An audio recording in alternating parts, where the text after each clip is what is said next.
Moi, c'est Jasmine. Moi, c'est Jean-Marc. Puis notre fils a 1 mois. Il s'appelle Bellamy.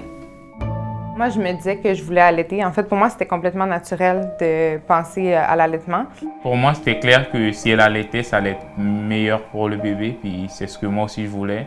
Finalement, quand Bellamy est arrivé, c'est là que je me suis rendu compte que c'était pas autant facile ou naturel que je l'avais imaginé. Au final, je connaissais pas grand-chose, ni les positions, ni le fait que ça pouvait faire mal. Ça, je le savais pas.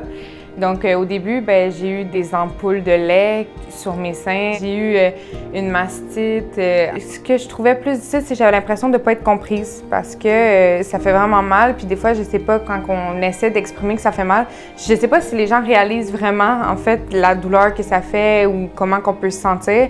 C'était dur pour moi parce que je voyais qu'elle souffrait, mais je pouvais rien faire.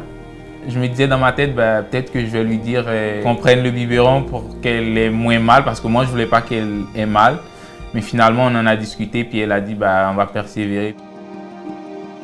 Je m'étais inscrite à l'organisme L'Envol. Mais aussi, on m'avait parlé du programme Holo, donc j'ai téléphoné pour savoir si je pouvais en faire partie.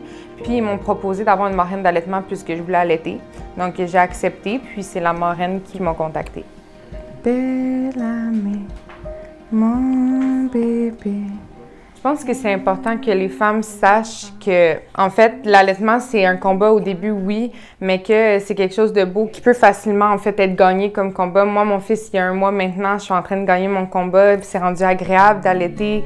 Fait que je veux vraiment vous encourager à vous dire que, oui, ça peut être difficile, mais essayez de vous entourer, de vraiment faire en sorte que vous ayez du support. Aussi, votre conjoint peut vous aider grandement. Moi, s'il n'avait pas été là pour m'encourager, pour me dire « Non, mais regarde, t'es capable, abandonne pas, on va y arriver », peut-être que ça a été plus difficile. Puis sinon, c'est sûr qu'il y a d'autres alternatives. Puis vous sentez-vous jamais coupable d'avoir vos propres limites. Écoutez-vous. Puis quand c'est vraiment trop, allez chercher de l'aide. Puis les gens vont vous diriger pour faire le meilleur pour vous puis pour votre bébé. De toute façon, vous êtes une bonne maman. Vous savez exactement ce qu'il y a de bon pour votre bébé. Ça, c'est sûr et certain.